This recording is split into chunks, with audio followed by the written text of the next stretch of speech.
Good morning, dear aspirant. So daily current affairs analysis ரொம்ப ஷார்ட்டா ப்ரிசைஸா பார்த்துட்டு இருக்கோம். ஸோ இது வந்து ஒரு நாள் பார்க்கறதுனாலயோ ஒரு நாள் நோட்ஸ் எடுக்கிறதுனாலயோ it does not going to help you out. Daily கன்சிஸ்டண்டா நம்ம கொடுக்கக்கூடிய டாபிக்ஸை டீட்டெயில்டாக நீங்க படிச்சுட்டு அதோட டெஸ்ட்டை ப்ராக்டிஸ் பண்ணும்போது definitely over a period of time you will be mastering current affairs, which is the prerequisite to clear this preliminary exam.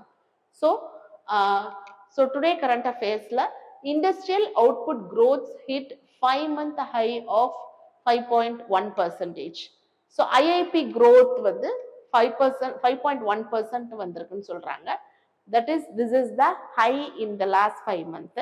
Particularly manufacturing,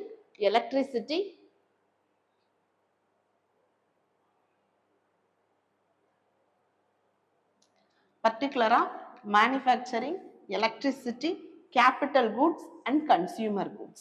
So these are the important factors that contribute to increase the IIP growth. What is IIP growth? பார்க்கலாம். So முக்கியமா இந்த number ஏன் increase ஆனுச்சு அப்படின்னா because the wholesale price index வச்சு calculate பண்ணத the method has been shifted and replaced by PPI per producer price index for IIP industrial that is IIP measurement. So பாத்தீங்கன்னா for the product அந்த methodology வந்து WPI ல இருந்து producer price index க்கு மாத்திருக்காங்க. Okay,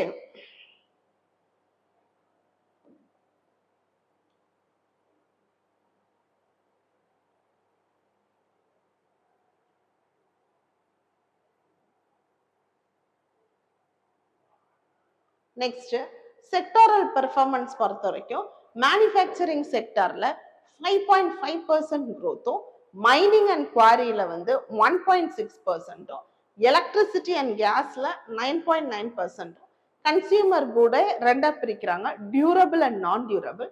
டியூரபிள்ல 7.2%, non டியூரபிள்ல 3.6% grow ஆயிருக்கு. What is PPI? இதுதான் basics. பிபிஐனா என்னன்னா, பிபிஐ அப்படின்னு சொல்லும் போது ப்ரொடியூசர்ஸ் நம்ம யூஸ் பண்ணக்கூடிய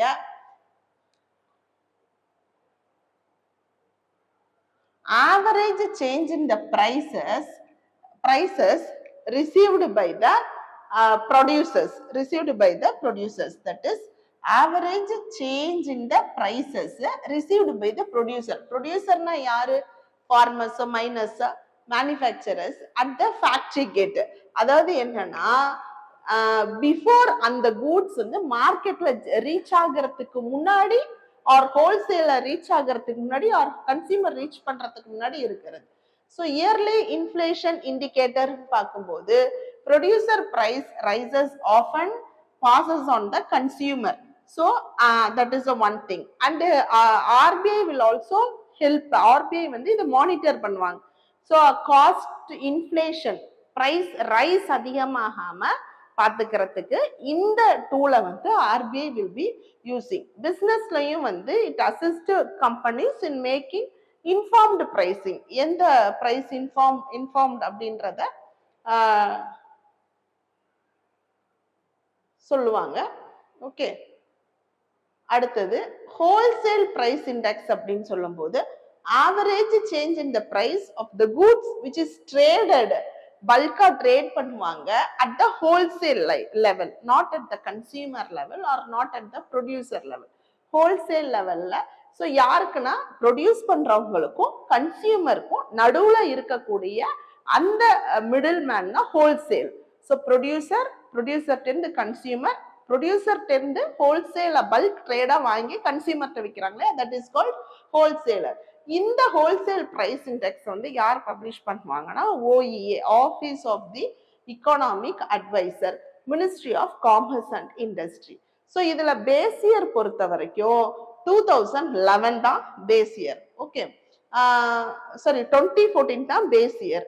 so average consumer price index பொறுத்த வரைக்கும் அதாவது average change in the price paid by the final consumer. So we have seen producer price the wholesale price, consumer price.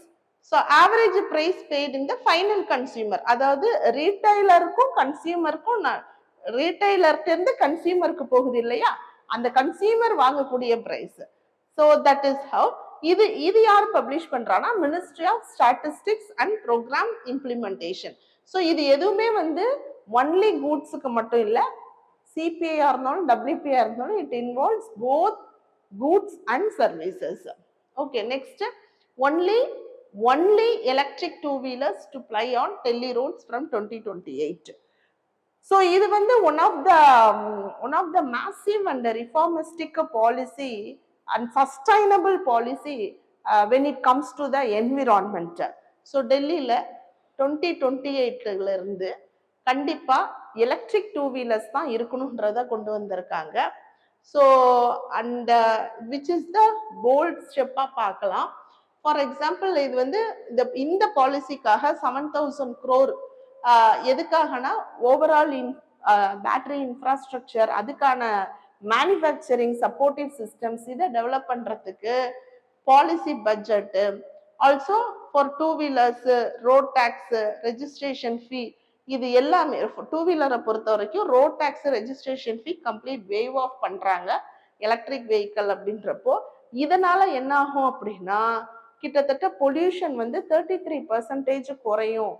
Major of the Delhi pollution is caused because of the this two wheeler and four wheeler அப்படின்றது. So this is the idea. Why? Because Delhi is unfit to live அப்படின்றது WHO declare பண்ணியிருக்காங்க. வேர்ல்டுலயே most polluted top 5 சிட்டில Delhi is one among them. So for that reason Delhi pollution is a huge health crisis. ஏன்னா stubble burning ஒரு ரீசனு, construction and dust and meteorological factors ஒன்று, biomass burning ஒன்று, again வந்து vehicular emission is the major factor. So very frequently air quality indexல very poor category இருக்கு, particularly in the month of October to Jan. ஏன்னா அப்ப stubble burning வந்து October to November நடக்கிறதுனால, and diesel generators, firecrackers, thermal power plants, this all added and escalate the pollution level in the Delhi. Okay, so அப்படி இந்த மாதிரி crisis இந்த policy எப்படி வந்து சால்வ் பண்ணுவோம் அப்படின்னு பார்த்தீங்கன்னா, டெயில் பைப் எமிஷன்ஸ், அதாவது PM particulate matter pollutant 2.5, nitrogen oxide, carbon monoxide, hydro carbons, இது எதுவுமே வந்து எமிட் ஆகாது. இவி வெஹிக்கிள் எமிட் ஆகாத பட்சத்துல டைரக்ட்லி அர்பனோட ஏர் குவாலிட்டி இன்க்ரீஸ் ஆகும். அதுக்கப்புறம் நைட்ரிக் ஆக்சைடு அண்ட் ஸ்மோக் வந்து ரெடியூஸ் ஆகுன்றாங்க. CO2 life cycle will also reduce. So less noise and fossil fuel நம்ம குறைவா யூஸ் பண்றதுனால that will directly impact our BOP, balance of payment. ஏன்னா நிறைய நம்ம இம்போர்ட் பண்றது ஃபாசில் ஃபியூவல்ஸ் தான். ஸோ அந்த டிபெண்டன்சி குறைய ஆரம்பிக்கும். CBSE relaxes 3 language policy for class 7, 8, 9. So 3 language policy, it's not a new controversiயான பாலிசி இல்ல, லாங் பேக் இது நடந்துட்டு இருக்கு. இப்ப அத வந்து நிறைய ஸ்டேட்ஸ்ல அதுக்கான எதிர்ப்புகள் அதிகமா வர்றதுனால 3 language பாலிசியை ரிலாக்ஸ் பண்றாங்க for particularly class 7, 8 and 9. So 3 language policy, new education policy, national education policy 2020 அப்ப கொண்டு வந்திருக்கிறது. ஸோ இதுல வந்து பாத்தீங்கன்னா கிளாஸ் 7 and 9ல students opted for 2 foreign languages can continue and simply add any one Indian language as regional language 3. Class 9 பொறுத்த வரைக்கும் third language will be assessed internally by the school. board examக்கு அது எடுத்துக்க தேவையில்லைன்றாங்க. Class 10ல வந்து they continue under the old 2 language systemனு சொல்லியிருக்காங்க. Special exemption, children with special needs, CBSE school abroad and returning foreign students, அவங்களுக்கு special எக்ஸம்ஷன்ஸும் கொடுத்திருக்காங்க.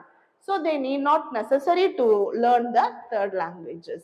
3 language for all அப்படிங்கிறது தான் இந்த பாலிசியோட important component. Every student must learn 3 language, at least 2 வந்து Indian லாங்குவேஜும். The choice is left to state and the student. So but like they explicitly என்ன சொல்றாங்கன்னா, they don't impose any language including Hindi on any state or studentன்றாங்க. டெஸ்பிரேட்டா இதை சொல்லணும்னு அவசியம் இல்லை, but சொல்றாங்க. So mother tongue home language should be the medium of instruction up to at least grade 5, preferably grade 8ன்றதும் சொல்லியிருக்காங்க. Okay, அதே மாதிரி see here you can see in Tamil Nadu Tamil English is already there. So third language தேவைப்பட்டா எடுத்துக்கலாம்ன்றாங்க. கர்நாடகால Kannada, Hindi, Tamil, Telugu is any language. And UP Hindi, English, Tamil, Bengali, Marathi. So these are the, they also want to promote the Indian languages.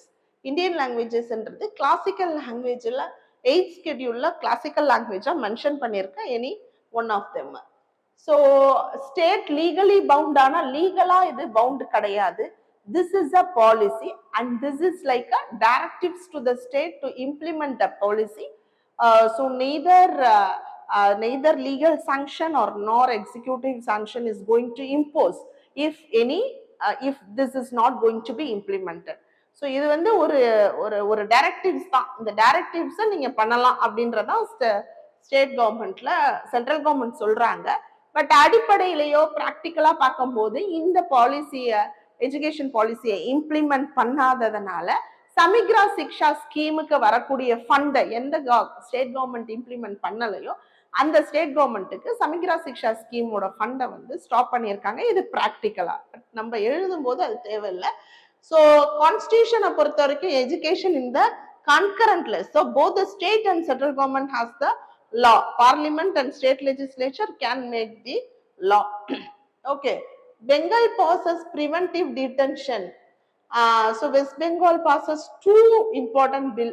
அதாவது Public Safety and Control of Anti-Social Activity Bill 2026 and West Bengal Maintenance of Public Order Amendment Bill 2026. So this is the era of a political transformation happening in many states including Tamil Nadu and the West Bengal. So அப்ப இந்த political transition நடக்கும்போது ஆப்வியஸா social ஆர்டர்ல வந்து ஒரு disturbance நடக்கும். So அதுக்காக இதை கொண்டு வரதாக சொல்லியிருக்காங்க. ஸோ ப்ரிவென்டிவ் டீடென்ஷனா என்ன?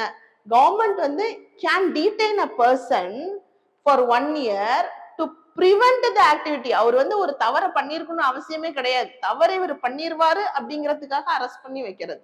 அதுதான் ப்ரிவென்டிவ் டீடென்ஷன். 1 year வரைக்கும் டீடைன் பண்ணலான்றாங்க. ஸோ டீடைன்டு பர்சன் வந்து ஆர்டினரா எந்த லீகல் பிராக்டிஷன் முன்னாடி வந்து அவங்களுக்காக யாரும் வந்து பேச முடியாது.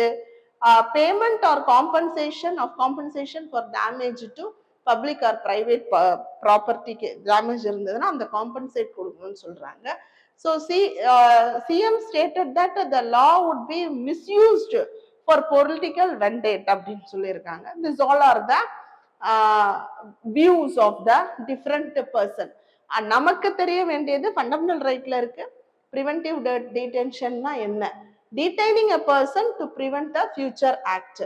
Preventive detentionனா detaining before the offense is committed. Offense commit ஆகிறதுக்கு முன்னாடி. Punitive detentionனா commit ஆன offense-க்கு arrest பண்றது punitive detention. So it is given in article 22 class 3. அதாவது என்னன்னா ரைட் ஆஃப் த கன்விக்ட் ஆகிறவங்களுக்கு கூட அவங்களுக்கான சில ஃபண்டமெண்டல் ரைட்ஸ். அவங்களுக்கு ஏன் வந்து அவங்கள அரெஸ்ட் பண்றோன்ற இன்ஃபர்மேஷன் கொடுக்கணும். இன்ஃபர்மேஷன் கொடுக்கறதோட மேஜிஸ்ட்ரேட்டுக்கு 24 hours கொண்டு போய் ப்ரொடியூஸ் பண்ணணும். அதே but that does not apply for preventive detention. 22 class 5 பொறுத்த வரைக்கும் detaining authority must communicate the ground as soon as possible and allow the detain. அவங்க சார்பா ரெப்ரசன்டேஷன் கொடுக்கறதுக்கான வாய்ப்புகளை ஏற்படுத்தி கொடுக்கணும். 22 class 4ல detention beyond 3 months requires advisory. ஒருத்தரை வந்து 3 months மேல நீங்க டிடைன் பண்ணணும் அப்படின்னா கவர்மெண்டோட லீகல் பாடியோ should not take an action. So ஒரு அட்வைசரி போர்டு இருக்கணும். அந்த advisory board consist of high court judges.